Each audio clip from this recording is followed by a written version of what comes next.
this is the crazy part. We get together like 2 days later and we're sharing a glass of wine, bottle of wine. And I look at him and I said, listen, you're getting divorced and you should go have fun. Like, you've been with somebody for 7 years. Go have a great time. Get out your yagas, because I really don't want to be the rebound girl. Oh, you said that. Like, this feels really special to me. And he's like, me too. And we were having this amazing conversation about it. And I said, I don't want to be the rebound person. Like, you need to go do your thing. I'm dating someone anyway. That's whole, like, just go have fun. And then let's see where we are in 6 months or whatever. And he was like, yeah. And we were like, cheers. Okay, great idea.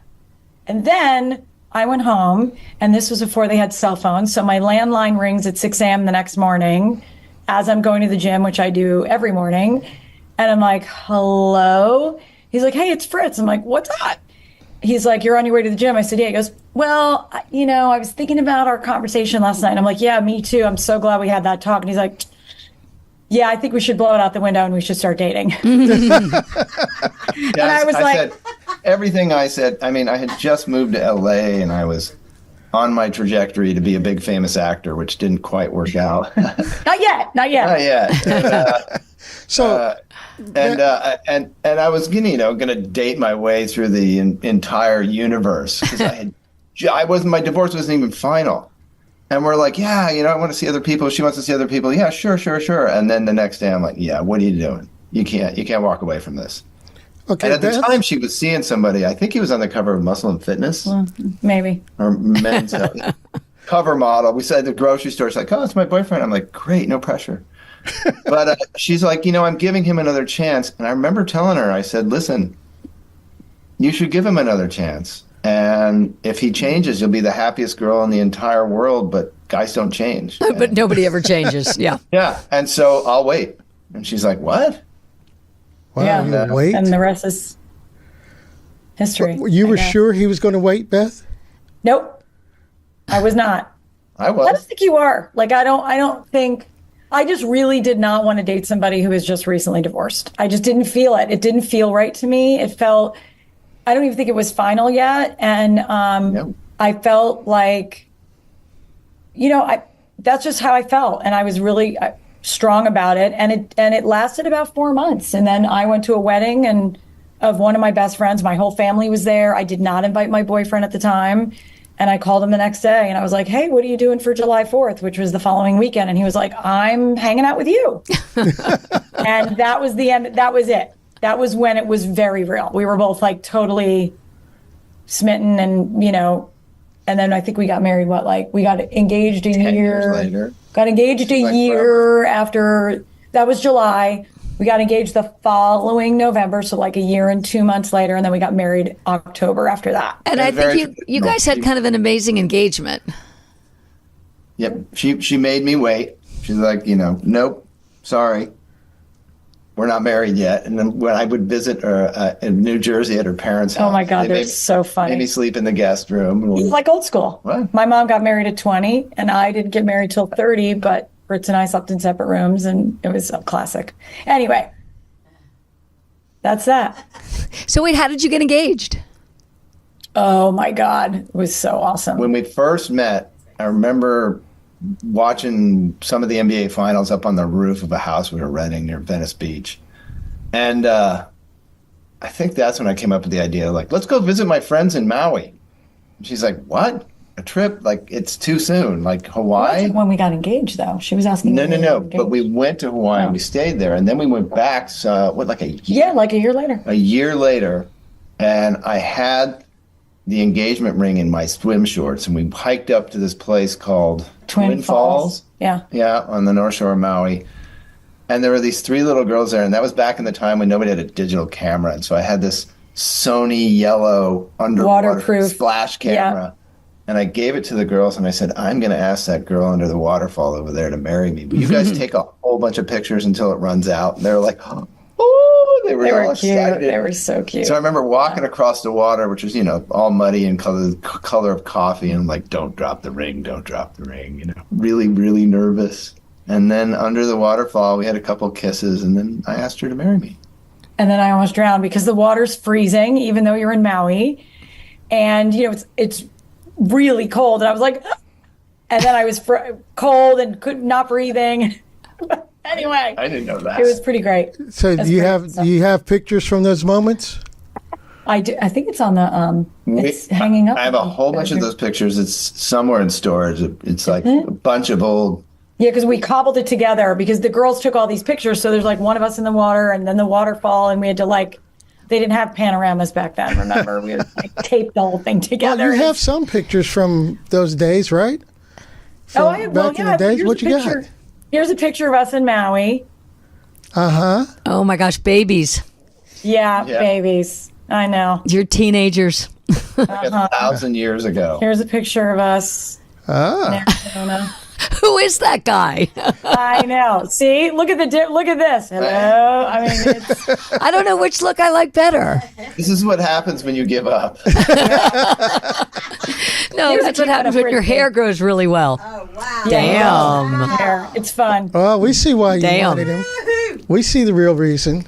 And you guys, Fritz, I know you're an actor and you're also a general contractor. You guys just redid your house and you survived that. I mean, you're still together after, Yeah, we lived through that one. Yeah. That is true love. You said it, Dorothy. That is true love. When there's 6 guys at your house, you're trying to work, you have to sweep the floor, wipe it down every single night because of drywall and fun dust. That's what you're doing after work. You're exactly right. We made it through that. We did. Yeah. All right, Beth. We also survived developing a bunch of houses. We had a big one that was supposed to sell right before 2020, right before that COVID. fun year. Yeah. And I remember Kobe went down and we didn't. All of LA just stopped. No, I remember that day. I actually was driving to work, and it happened about 5 miles from where I work. Yeah. So it was a very strange day. It was a Sunday. I'll always remember. I was driving to church, and my church is right there. Yeah, and so it literally happened as I was driving to work. I must have just driven by that area just before it happened. So it was kind of a strange day. I was surfing in Malibu, and the helicopter came over the water before it cut. I was surfing in Topanga, actually, so it's a little further south. And we heard the chopper, and then all of a sudden we heard all the, like a half hour later, we heard all. Because it was a beautiful day in Malibu, but then there was all that fog in the canyon. Fog. It was the beach was totally socked in. Yeah.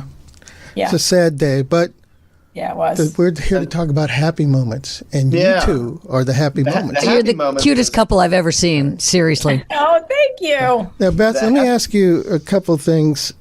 You've worked with a lot of sports celebrities and stuff like that, but you're also doing something with adolescents. Is that correct? Adolescent content, it's called, Tell me a little bit about that. So they're a content and media company, Insights, focused on Gen Z. The co-owner, there's 2 owners, it's minority and women owned. One of them was a director at 16. She discovered directing because they were shooting a movie down the street from her house. And she actually won MTV Movie Award, Music Awards, like back in the day when MTV existed and that was like the biggest show.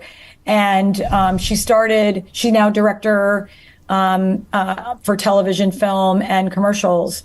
And she and I have known each other a long time, and I'm helping them grow their business and from a media and brand perspective. Explain what Gen Z is, because some people, you got baby boomers, you got the X, you got Y. That's right. I have 3 daughters, and I'm trying to figure out which one's which right now.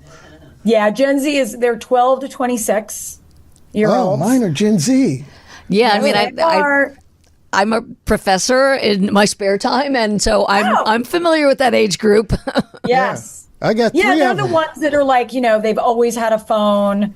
They've, everything has been virtual. They got Instagram in middle school, which was scarring to a lot of them. Right. And they're very different than millennials. They're very nostalgic. They spend on average $1 billion a day as a generation. So they're responsible for over $350 million of our economy on an annual basis. It's a lot. So, based on and they're also incredibly committed to brands. that commit to them. So if you are speaking in their language, if you are communicating with them on their level versus trying to talk down to them, it's really a peer-to-peer generation. And so if you're a brand or a business that they respect and they can relate to, they'll stay with your, they're very, very loyal. Over 60% of them will continue to stay with your brand over time. Wow. Yeah. I don't know. I'm trying to communicate with mine because I got 26 to 21. There you go. And all girls. So Okay. That's a challenge in itself. That's a whole different show. Yeah. So Well, talk to her, because what was this thing you were called? One of the purveyors of cool? She can talk to anybody. Very cool. Yeah, when I worked at Awesomeness Media, which was acquired by DreamWorks and then afterwards acquired by Viacom, I was in this industry back then. And it's really, I think, being quoted as the purveyor of cool is really ultimately about being a great listener, right? And really being able to understand how to, because I don't necessarily pretend to know how to speak to that generation, but I know that we have a team of people at Adolescent Media that does, right? We hire Gen Z creators. We have 5,000 in our network that we, get insights from. If you're struggling or you want to tap into this new audience and you need to learn more about them, we can run, a research and insight study for you. And that's what I think ultimately delivers, right? That I'm self-aware. I'm aware that I'm not the coolest, but I know how to bring in the right people in the Gen Z space to have that conversation with Coca-Cola or Delta or whoever. Well, Fritz, how do you communicate with this young lady who is able to communicate with the Gen Zs? How do you work it? Every now and then I get a break in the chaos and we get some time together. Luckily, she loves to ski, so we did some time this winter skiing. Every now and then I'll go out and surf with her, and we do what we did when we first met. Yeah, we've got 20 and 18-year-old kids, so they're just starting to be out on their own, and we've got some time alone, and that's been really awesome. So I can't even begin to talk their language, but I can hear them. I remember them telling me, listen, we do things and we think of things in a way that you won't ever understand. And that helped open up my mind to understand that, yeah, I don't understand that. And you start to listen to it and read about it. And, it's not that different. It's just sort of a different perspective with a whole bunch of amenities that we never had as a kid. Thank God we didn't have cameras when we were a kid. I think we'd all be in jail. Oh, yeah. Yeah, we all would be. You think back in our lifetime, how much technology has changed us. All right, now it's hard to believe that we didn't have cell phones, or I remember the answering machine. When somebody had an answering machine, oh, you were hot toddy. If you had an answering machine, which now someone says answering machine, he goes, "What's that?" Yeah, and now every moment of life is recorded and put on Instagram. It's all posted. Oh, so true. And we had this trick in high school. We'd call people, and if they had an answering machine, we'd speak really slowly.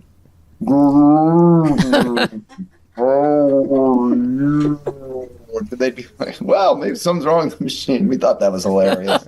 All right, such dorks. You guys amuse each other too, which I think is perfect in a relationship. Oh yeah, I think comedy is key. I the other thing is that we both have our own things that we love to do. So when we met, he asked me if I like to ride bikes, and I was like, yeah, sure. And he's like, well, have you ever mountain biked? And I was like, yeah, once. He's like, oh, well, let's go get you a mountain bike, because he loved a mountain bike. So now all of a sudden, every weekend I'm mountain biking. I was the only girl mountain biking with Fritz and all of his buddies, but I loved it. So that worked. But he's surfing, you said, right? And then he started surfing with me because I was surfing, so that we were doing those things together. And then when we had kids, we had to take turns, right? It was like I would go surfing, he would watch the kids. He would go biking, I would watch the kids. And then we would actually hire a babysitter occasionally on Saturdays to do one of those two things. Like we'd be like, instead of people go out and go to the movies and dinners and stuff, which we did too, but we would be like, oh, let's go for an afternoon, like a 4:00 mountain bike ride, and then grab a burger and then get home by 7:30 and put the kids to bed. And so we did a bunch of that. Yeah, we did that for skiing too. We like. You remember the first time we went out? We went to some place on Abbot Kinney. We live here. Oh my God, we opened up. And people like, when you go out and you're with, you're young and you're partying, like, yeah, we closed that bar. We went out and we had to wait until they opened. They opened. Because we had a babysitter and we had to get home, and there's like certain breast milk needs that need to be taken care of. And hilarious. Like we're like, oh, we opened that joint. Yeah. Keep opening bars together. Opening bar restaurants together. But that's the thing. We also when we struggle, which we do, like everyone does, we got help. We saw Dr. Tim, and he was awesome, and we still call him for tune-ups. We call it like an oil change. We need a Dr. Tim session. So that's what helps you keep your happily ever after moments. By getting some extra help? Yeah. It's not easy. You got moments where you're, not getting along, you're not communicating well, you're not seeing things the same way. And we are open to getting help to help us see it. And then all of a sudden we realize, like, why are we arguing about this stuff? How hard was that? Perspective. Of course, it's really hard because everyone's got an ego and like, I'm not in the problem here. They're the problem. One of the great things I learned was, when you're mad at somebody for something, there is an incredibly high chance that they're mad at you for the exact same thing. And when you can both sort of realize, wow, they're mad at me for that, I'm mad at them for that, and then you realize how similar your anger is, and you can let go of it. I think one of the big things to learn is to say, as my friend John says, there's a Hawaiian ritual called the ho'oponopono. Mm-hmm. And it literally is, I'm sorry, please forgive me, I apologize, I love you. And that's the entire ho'oponopono. There's more to it than that. And, when you ask for forgiveness and apologize and start with love, everything works out. Wow, that's strong. That's really strong. And I have said that many times, and it was lovely to hear you say it. Oh, wow. You know the Ho'oponopono too. Yeah. All right. Yep. Do me a favor. How do you say that again? Say the Ho'oponopono. Take that and turn that into a phrase for me for a happily ever afters moment. Wow. When you're in trouble, you have to ho'oponopono the shit out of it. And that's a direct quote from my friend John. And it works. He's a minister in Florida, and he is so wonderful. It does. And you're in this intense moment, and the minute Fritz goes, we got to ho, and you're like, diffuse. It may take 3 or 4 iterations, but then the smiles come. And if you always go to love, and you'll get through it. Yeah, you will get through it. All right, say it one more time so I understand, because I'm having a hard time saying it. You guys know it, but say it again so everybody understands. Call it what? The ho'oponopono. The ho'oponopono. Ho'oponopono. Ho'oponopono. Okay. I like the way you guys have shortened it to just uh-oh. Uh-oh. Right, we got a little bit. There you go. We got a little bit left. I don't know anything about it except the basic concept. I'm probably saying it backwards, but right. I love you. Please forgive me. I apologize. Mm-hmm. And what's the other one?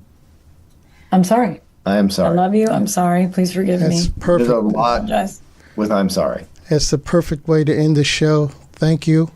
I appreciate it. That was very inspiring, the last things you said here. And I hope everybody, even me, learns from this. Thank you again for being on Happily Ever Afters. Thank you. You guys were great. Thanks so much. Lovely to be here. Bye-bye. This show isn't only about your stories, it's also about mine. I hope to learn from these captivating tales of love to enhance my own role as a partner, heartwarming stories, or inspiration to enrich your own relationship. Life is all about